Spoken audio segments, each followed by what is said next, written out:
Coming up on ATV News. We told you about sexual assault claims against the university last week. I wouldn't wish my college experience on anybody. This week we'll show you the ones who spoke out. What do experts here say about how prepared we are to handle a school shooting like the one in Florida? And Aggie is presenting his findings about concussions on Capitol Hill today. We'll show you why men are more at risk. In weather, we'll tell you which days will be the best to leave on your spring break adventures. In sports, it's tournament season. Men's and women's basketball are set for theirs, but hockey needs your help getting to theirs. All that and more, this is ATV News.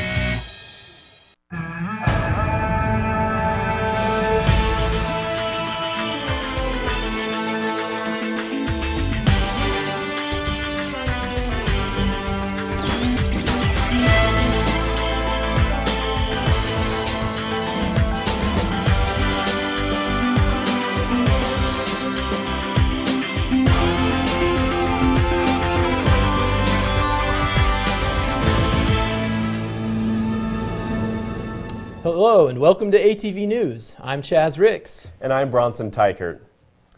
Leading us off today, the USU Music Department is under investigation after former students posted claims of sexual assault and rape on Facebook last week. ATV's Aaron Cox joins us with the latest from the Music Department. Aaron? It's early in the investigation here, and university officials aren't talking a lot about details or the faculty involved, but students who studied music here, they haven't stopped talking about it.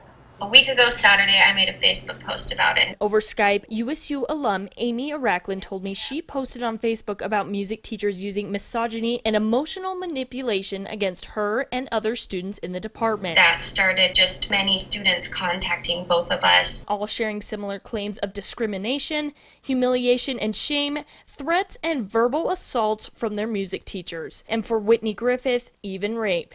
I can tell you with absolute certainty that they have harmed many, many people.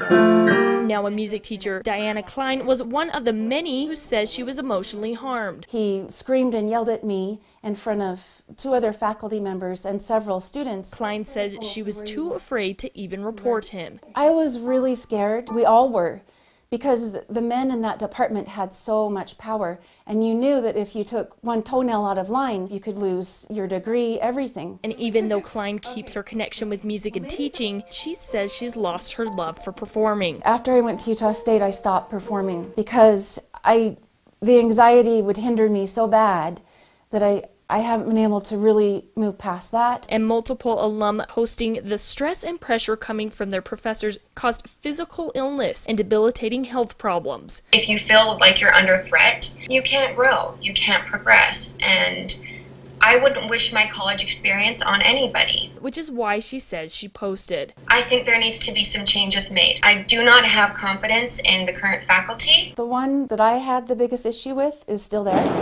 Claims the university doesn't yet have answers for. We don't know at this point how many faculty, and we don't really know how many students at this point. University officials say they've hired an independent reviewer down in Salt Lake to look through all of the allegations. They hope to have this all finished up in about 8 weeks. Aaron Cox, ATV News. Thanks, Aaron. And university officials ask if you know or need to report any incidences to please contact the Title IX office.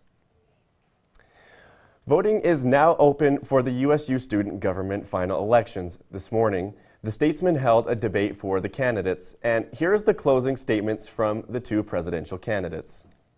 I'm running for president because I know what a good and competent and capable and proactive president can accomplish, because I watched it happen this year and I watched it happen last year, and I've seen the good that a president can do, and I want to do good for this university, and I genuinely think that this position is how I can best contribute. Not only because of my personality and charisma, but because of how I represent such a big vast of the student body here. That I can be that extraordinary president that represents so many here at Utah State that I love. You can have your voice heard and vote for your candidate at vote.usu.edu. Police say a car failing to yield on a left-hand turn and a yellow light led to a 3-car accident in North Logan. A white Ram pickup was turning left at 2200 North Main Street on Monday when police say the driver hit a 1998 Chevy pickup, causing the vehicle to then hit a Jeep in the outside lane. Police say they could not give an update on the driver's conditions, but say all were transported to a hospital. North Park Police says failing to yield on a left-hand turn is one of the most common accidents reported. They say when turning left, drivers should remember to look for oncoming traffic to avoid accidents like this. In another accident this week, a woman has a broken arm after a shuttle bus crashed into a guardrail and tipped over. This trooper is the one standing straight up. It's the bus that's on its side. UHP says the bus had 7 passengers traveling to Salt Lake International Airport on Saturday, when they say it swerved into the median, took out about 250 feet of guardrail, and lost its back axle. UHP says fatigue may have been a cause and that this accident could have been much worse. If it wouldn't have been for that guardrail, they would have went right between the 2 bridge decks, and it would have been a much worse casualty. I-15's traffic had to be diverted around the accident while the bus was righted and towed away. Though it is terrifying, the possibility of an active shooter situation in Utah, like the one in Florida, is real. ATV's Shani Howard shows you the precautions police are taking to keep your children safe. Officers here in Logan say they are doing everything they can to prepare for an active shooter. They run practice drills, have officers in every school to monitor students all day, and have started using an app that connects teachers directly with law enforcement. Despite their best efforts to be prepared, Patrol Captain Tyson Budge says there are forces outside of his control that are making his job more difficult. There's laws that make sense, and there's laws that should be enforced, and there's obviously some things that need to be tweaked. It is kind of ridiculous that you can't buy alcohol and you can't buy a handgun at 19, but you can go in and buy an AR-15 legally.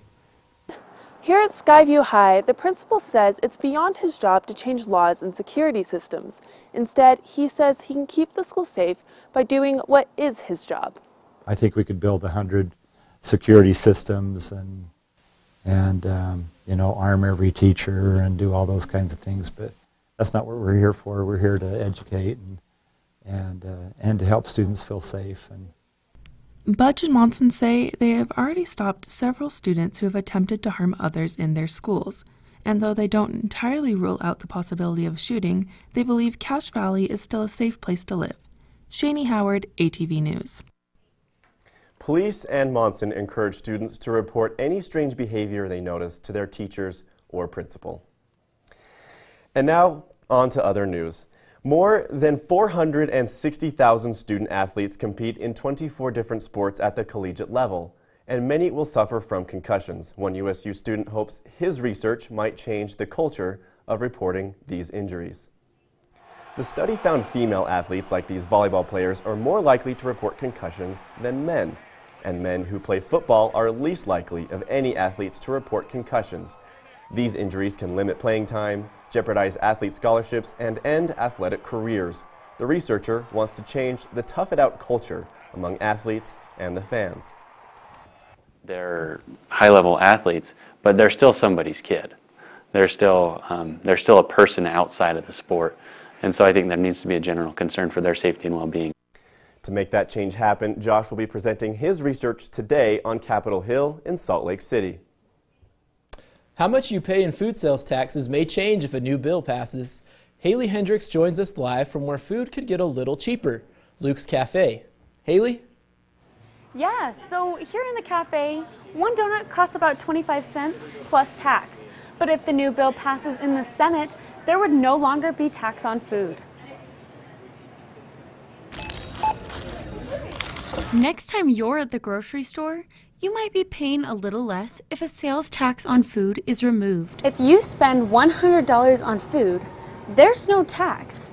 But for candy and other items, it will go from $4.70 up to $4.92. As of 2017, just over a third of the nearly $10 billion in revenues collected annually by the government came from food taxes. $8. Do you want to use the phone? At Lee's Marketplace in Logan, one loaf of bread costs about $2.20. And with tax added on, that bread runs you 15 cents more. If the Utah legislature passes the ban on food sales tax today, some grocery store owners say it will positively impact their businesses. There's a lot of pros and cons to it depending on who you are and what you're looking at. So we see it as a good thing for a lot of great customers that can shop the store a little bit more. Badger says with the tax ban, his store and many others are hoping to see more customers walking through their doors. And in a college town, money can already be tight for students, and some say they are just fine with the tax only being removed on food. I don't buy candy a whole ton, but I know for some people they do, but in my opinion, I'm okay with it just being on food or like grocery purposes. Barkley says she spends roughly $60 to $80 on food a week for her and her husband, and almost $5 of that money is on sales tax. It's already taken 12 days to pass through the House, and it could take even longer to pass through the Senate. Reporting live, Haley Hendricks, ATV News. Back to you, Chaz. Awesome, thank you, Haley. And when we come back, you know about inversions, but do you know how they affect you? We'll show you how students in the College of Agriculture and Applied Sciences take care of their peers in need. I'm only 17, but I know about investing. Believe in something, buy shares in it, watch it grow. So, what if you could invest in the future? The future of kids, like a stock. Not the kind of stock that's about making money, but a stock for social change. A whole new kind of investment called Better Futures. When you invest, it helps kids go to college. I could be one of the first college graduates from my family. The first philanthropist from my neighborhood. And if I'm the first, then maybe there's a second and a third. Believe in us, invest in us, watch us grow. My name is Sydney, and I'm your dividend.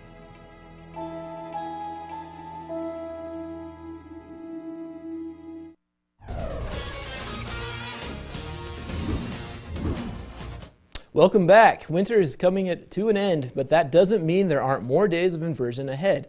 Nicole Heaps shows us the negative health effects of inversion and what you can do to help improve the air. Here in Cache Valley, the outside temperature is usually cooler as elevation increases, but in the winter and when there's snow on the ground, the air is cooler near the surface of the earth and warmer in higher elevation. This reverse of temperature is called inversion. Activities like driving, according to a climate expert, release gases that become trapped in the colder, denser air and can decrease air quality, as well as your health. Then you can penetrate your filtering systems from your nose, for example, and it can get into your lungs. He says breathing in low-quality air, like the air here in Logan, can cause asthma or breathing-related diseases. So is there anything we can do about improving the air quality, especially during inversion, where the cold air is trapped down here below warm air up there? We can carpool, we can use energy more efficiently. Just something to think about next time you decide to drive. Nicole Heaps, ATV News. With summer on the way, the experts say you should expect to see less and less inversions in the coming weeks. After 6.5 decades of serving hamburgers and fries, you'll have to get your frosted root beer somewhere else. The A&W that has been open since 1954 closed its doors for the last time Saturday. One woman we spoke to said it has been around for as long as she can remember. And for the workers and owner, it was sad. It was sad. He was very sincere in apologizing for this happening. Governale says he was told a new franchise will be opening in this location sometime in the future. The A&W in Smithfield, however, will stay open. Over 20 different kinds of sweet, mild, and spicy hot chili were tested at the Junction here on campus over the weekend, and it's all going to help a student in need. It has some good spice to it. Chili, music, and dancing brought students in the community together for a cause.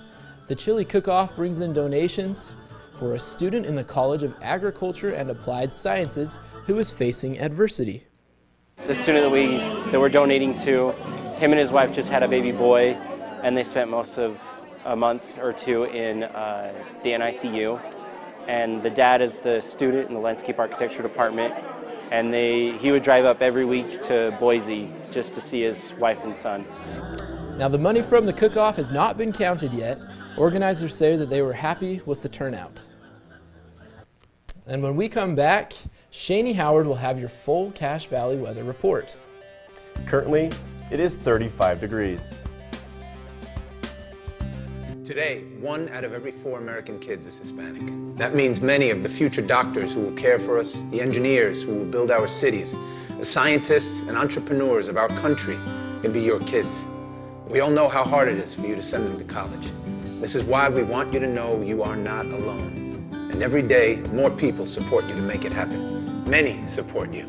And the Hispanic Scholarship Fund helps you prepare, plan, and pay for your kids' college education. Learn more at hsf.net.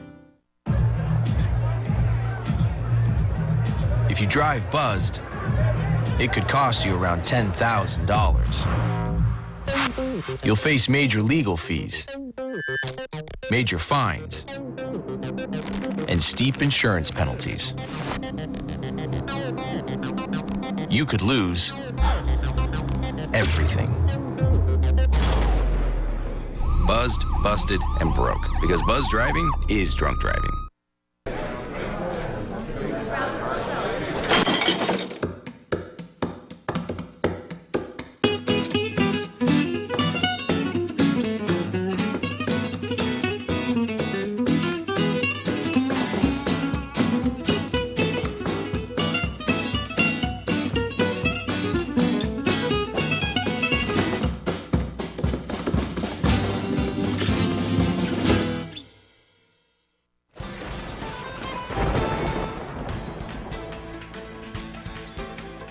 Welcome back. Shani Howard now joins us here in studio for your full weather forecast. Shani, it's spring break next week. What's the weather like? Well, let's go on over and I'll tell you guys. So starting off, if you're traveling to the East Coast, you should know that in Texas we're having a pretty big storm. That storm's going to move through the south and over to the actual coastal area, and there'll be a few scattered showers up in the north and down here in Florida. On the west coast, we've got some scattered showers in Arizona and California. Try not to use all that water in one day, but we know you guys will. And further north, we've got a storm coming in. That storm will actually make its way down to Utah later in the week. Looking at our little bit more in the local area, we've got some storms up here in the north and coming down to Salt Lake. So if you're driving today, please drive carefully. Looking at our 7-day forecast, on Wednesday, if you've looked outside, it's pretty clear with just a few clouds in the air, but it is cold. Thursday, we start to see that storm coming in, but the temperatures are warm, 42 and 31, so that snow will probably turn to rain throughout the day as the temperature fluctuates. On Friday, that snow will be coming in, and that storm will really start to kick up, still in the warmer temperatures, and coming into the weekend, starting on Saturday, we've got plenty of snow. Those temperatures are dropping. And Sunday as well, that storm will move on through. Monday, however, it will lift up a little bit, but our temperatures will drop. So if you're looking to travel over spring break, Monday would be the best time to leave. Coming over to Tuesday, it is also going to be a little cold. However, that temperature will come up to 38. If you're planning on traveling over the weekend, be warned there are probably storm warnings coming in, so try and leave Monday or Tuesday. So guys, what are you planning on doing for spring break? Any traveling? If so, Monday is your best time. Yeah, it definitely looks like spring break will start to kind of get better. You know, it looks like we're going to have a crappy storm first though. Yeah, I'm headed to Wyoming on Saturday, so that's going to be rough. Alex, what do we have in sports? Coming up, in their games this week, women's basketball did things they haven't done all season. And Eliza West set a career high and did something no one has done since 2012. What that was in sports.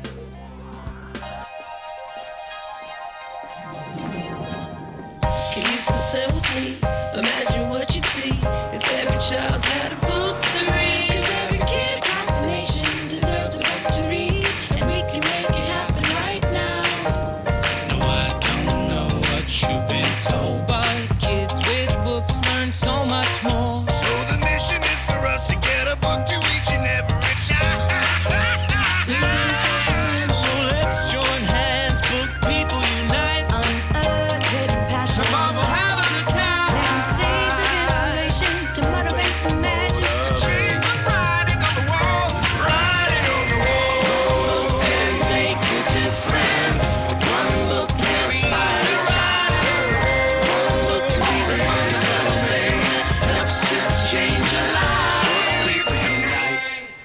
Read to a child today and spark a lifetime of ambition.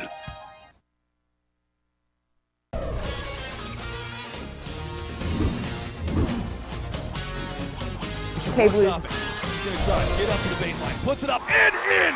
Eliza West for Utah State puts the Aggies up by 2. 1.2 left. There we go. That was K-Blue FM's Jane Johnson with the call on Eliza West's game-winning layup to break the tie with Air Force and put the Aggies up 57-55 with 2 seconds left. That game was ending, but we're just getting started. Welcome to ATV Sports. I'm Alex Zellner. Women's basketball started off their homestand Saturday afternoon against Air Force, and the Aggies were the ones taking off. From West to West, Eliza passes it to Olivia, who drives into the paint, helping the Aggies take a 20-12 lead in the first. Eliza led the Aggies on the night with 15 points scored. The other West, Olivia, said, "I want some," and fought off 2 Falcons to pop out this layup. She would go on to score 14 in the game. It looked like everything was going West, but Rachel Brewster also made some noise, scoring 12. That means 31 of the Aggies' 57 points came from just 3 pairs. Someone had to score the other 26 points, and Victoria Price, Haley Bassett, and Deja Mason did just that, with their help in the Aggie win. They did play some defense, too, with this steal and breakaway from Price. She went on to score 2 on this next play. The West came out again with this breakaway from Olivia, pass to Eliza, and she dumps it in for 2. The game was a team effort, and their coach was happy to see the Ags coming together in the end of the regular season. I think you see a little bit of the evolution of our team. We haven't given up. We're a strong fiber team, strong character team, and there's a belief that we can compete and finish this year off on a high note. Aggies won the game 57-55, pulling themselves out of their tie with Air Force for 10th. Women's basketball took the momentum from their win against Air Force into the game last night against San Jose. It was their last home game of the season, but with no seniors on the team, it was a seniorless senior night. Despite their young team, the Aggies didn't slow down. Unlike the nail-biter game with Air Force, the Aggies came out scoring to give themselves a little cushion in Tuesday's game, and like Saturday, it was definitely a team effort. Sophomore forward Shannon Duffy led the team against San Jose State with 19 points scored and 16 rebounds. This was her 7th double-double of the season. Taking this feed from Duffy, junior guard Rachel Brewster scored 15 points on the night and was second on rebounds with 8. Also making some noise this game was sophomore guards Olivia West and Haley Bassett scoring 18 points apiece. Though Eliza West only scored 8, she did lead the team with a career-best 10 assists, the first USU player to have 10 since the 2012 season. With a little help from everyone, the Aggies say they are going to take the momentum from the last 2 games into their game against UNLV this Friday and into the conference tournament starting Monday. We haven't had the best of seasons, but now that we've got momentum, hopefully it can carry over and we can go get that ring. The Aggies had their highest total point scored during the Mountain West play since 2014 when they scored 96, also against San Jose State. The Aggies are 5-12 in conference heading into their games against first place UNLV Friday. Gymnastics returns home after a month on the road to take on number 24 BYU in the Spectrum. It's the team's breast cancer awareness night, and the first 100 fans in attendance will receive a free pink shirt. Softball beat Texas A&M Corpus Christi 15-0 in a 5-inning no-hit shutout by freshman Delaney Hull. This is the team's first no-hitter since 2002. Lastly, USU hockey finished first in their league and second in the Western Division of Division II, giving them an automatic berth into the American Collegiate Hockey Association's Nationals. The trip costs upward of $24,000, but the team is down to raising their final $5,000. If you'd like to help, you can check out our Facebook page where we will have a link to where you can donate. Men's basketball will take on San Jose State tonight at 8 and will finish their season Saturday against UNLV in the Spectrum. Women's tennis takes on Washington State tomorrow at 5. With that, you are all caught up on your Aggie sports. Back to you guys at the desk. Thanks, Alex. When we come back, the Merrill-Kazira Library is mixing magic with history. Can you get cardboard to float? The engineering students did. We'll show you how. Thanks for calling the GED Pep Talk Center. Jerry Siller speaking. Your level 7 in-your-face pep talk. I can keep pushing you. Believe me, I'm good at it. But at some point, you're going to need to start pushing yourself. See, once you've got your GED diploma, you'll feel so good about yourself. You tell them. You can't change your past, but you can definitely change your future. That makes me so happy, I'm ready to bust out a dance. Mr. Trejo, can I transfer this guy to you? My gentle technique isn't really working. You need something a little more persuasive. Yes. You listen, and you listen good. Hey, where's my sandwich? Terry? Terry! Take it from me, the King DMC. It's a real cool thing to get your GED. Get that diploma! Now hold on and we'll find you free GED classes. Capiche? Whatever motivation you need, we've got a pep talk for you. Get your GED pep talk and find free classes at yourged.org.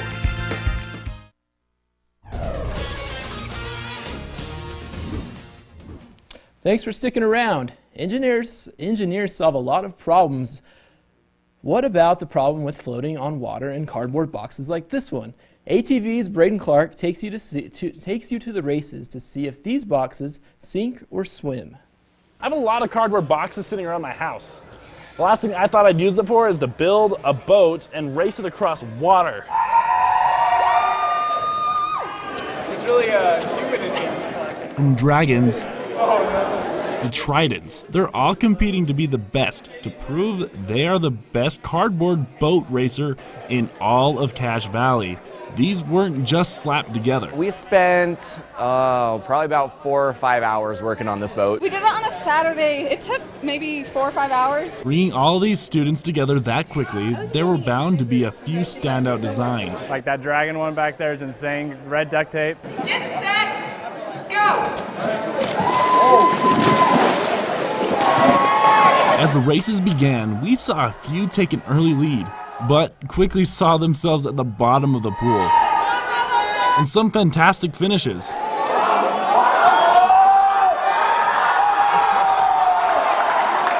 But in the final race, there was one clear victor. Team Get Wrecked said they had a design going in they knew would be tough to beat. We decided to make a paddleboard boat because we knew that would be the fastest.